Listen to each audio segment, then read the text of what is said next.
My name's Gene Capriolio. I work for C.F. Peters Corporation. I've been there for about 40 years. I'm the Vice President for New Music and Rights. C.F. Peters Corporation is the company that I actually work for, but it's part of a larger group called the Edition Peters Group, which is located in New York, London, and Leipzig. Leipzig being the home of the company in Germany. The company started in 1800. It was founded by a couple of gentlemen, Hofmeister and Kuhnel.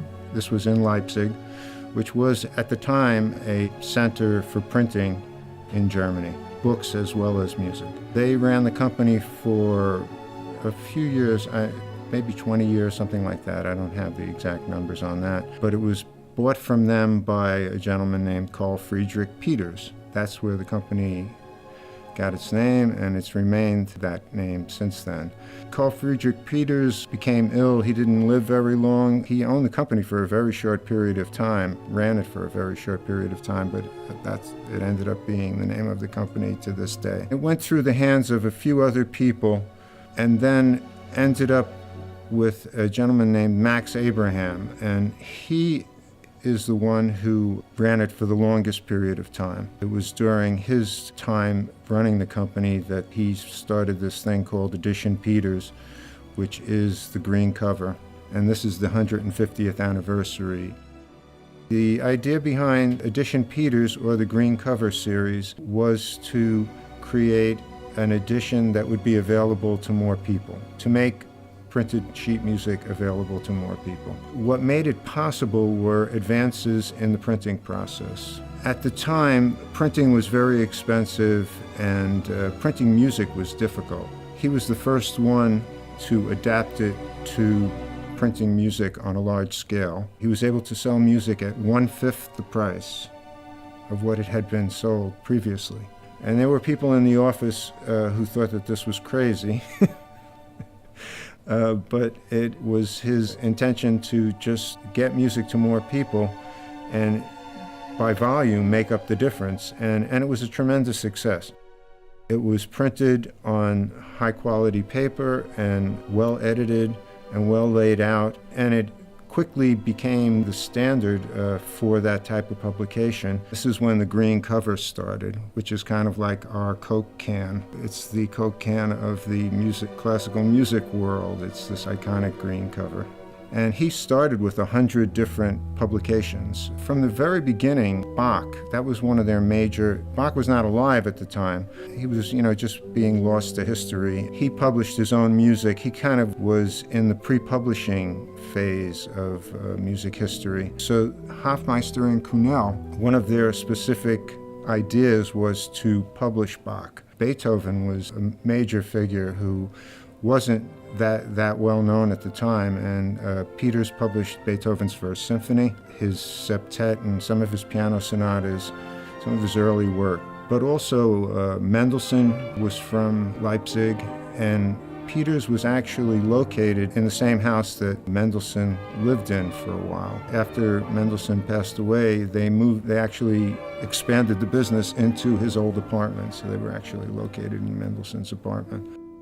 Grieg is a hugely important composer, Edvard Grieg, for Peters. He went to school in Leipzig. He's a Norwegian composer. One of his teachers recommended him to Max Abraham. So Max Abraham heard these piano pieces, I believe they were piano pieces, liked them, and it's like Grieg's Opus 1. And from the very beginning, there was this relationship with Peters, and Peters ended up publishing all of Grieg's works. There's a place in the Leipzig office that's called the Grieg Apartment now. They've reopened it. There's a piano up there, and they have concerts up there. And Grieg used to live part of the year in Leipzig, either in a hotel that Max Abraham would put him up in, and he had a piano and an office in the Peters office, and he would go up there and write, and I guess bring the pieces downstairs, and they would publish them. So it was really a close relationship. Max Abraham, when he started the Edition Peters series, he was printing things in the public domain at that point. So when Schumann's works, Robert Schumann's works, became public domain, he printed all of them. Schumann's widow was still alive, Clara Schumann, who was also a composer and a great pianist herself. And Max Abraham felt an obligation to compensate her for the use of her husband's music. He was not legally obligated, he just felt morally obligated. People they would print your music. It was very difficult to protect your music. At the same time, things weren't quite as organized. What we would consider work for hire. Beethoven's First Symphony was bought on a work for hire basis. He just wrote the piece and gave it to them. They paid him whatever they thought was whatever they negotiated. And that went on like that for a long time. And the same thing was happening with Grieg. But Max Abraham, again, in a kind of enlightened way, realized that if the piece was a huge success, he owed the composer more than that initial fee. So he started to pay them what amounts to royalties, really. And in the case of Grieg, and this was with no legal obligation again. He just decided that this was the right thing to do, and that's what he did. As things became in the public domain, they added them to this Edition Peters catalog. It wasn't where they did their contemporary composers. So Grieg was not part of the Edition Peters when he first came out, as far as I know. They have these other books that are pink. So we do it to this day. When a composer goes into the public domain, we'll put together our own edition. We're not reprinting other people's music. We'll re-engrave it, we'll re-edit it, and produce a new edition of this public domain in the Peters edition. When they were doing the first Edition Peters, the books with the green covers, Edition Peters #1 was The Well-Tempered Clavier, but it's edited by Czerny, who didn't necessarily honor all the Baroque practices. He was editing from a different point of view. As time went by, became more interested in producing editions that were close as we can get to the original. You look at Bach's manuscripts, there's no diminuendos and crescendos and things like that. There's a whole school of thought about producing what they call Urtext editions, and Peters actually did some of the first Urtext editions. They did an Urtext edition of the Bach Inventions. That was one of the things they did, and I'm not sure if that whole process was interrupted by the war or what exactly happened, but then Peters didn't do Urtext for a while. An important fact about the company is that Max Abraham was Jewish, and his nephew, Henry Henriksen, took over the company. He ran it in partnership with Max for a while. Of course, during the Nazi era, they gradually started to lose their rights. This was an old company, and they had at this point owned the company for probably close to 100 years. I don't remember exactly when Max took over, but a long time. And they were a major part of the cultural life of Leipzig. They considered themselves Germans, obviously. They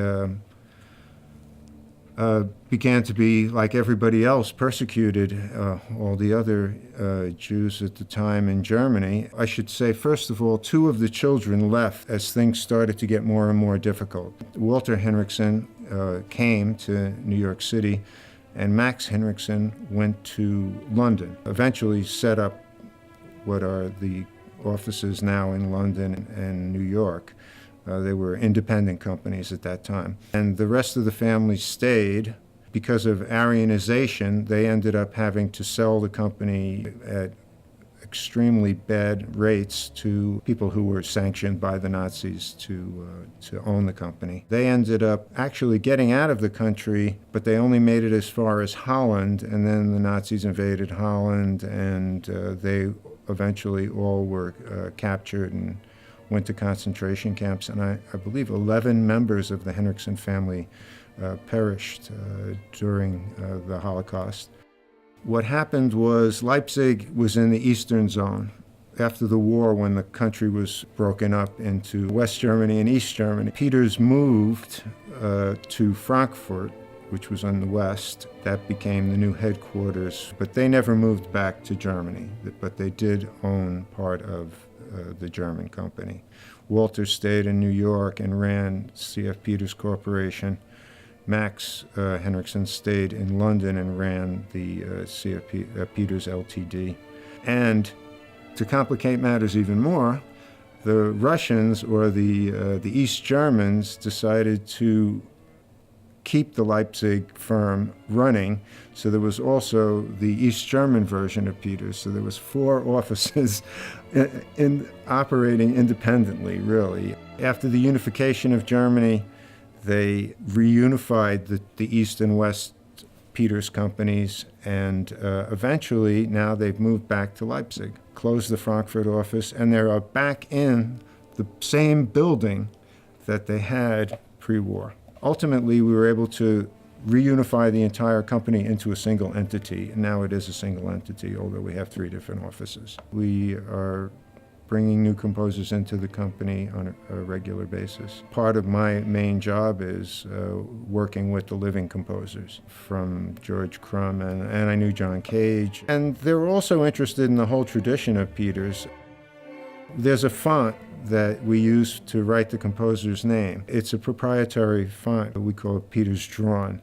And composers want to see their name in Peters Drawn, you know. Like Beethoven's name is in Peters Drawn. They want their name to be in Peters Drawn.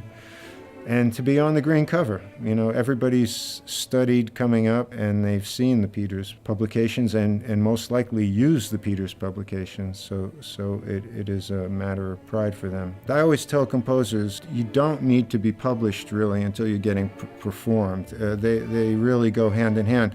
I think the first group of people that has to be convinced that a composer is good is the musicians.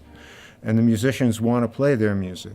Then it's up to the musicians to convince the audience that the music is good and worthy of their time. I always tell composers, well, if you can handle supplying the music to your musicians yourself, if it's not a burden, then maybe you don't need a publisher yet. You need a publisher when you don't want to be running out to Kinko's anymore, when you don't want to be doing all the administrative work yourself, when you need the time to compose because there's people who are waiting for their commission.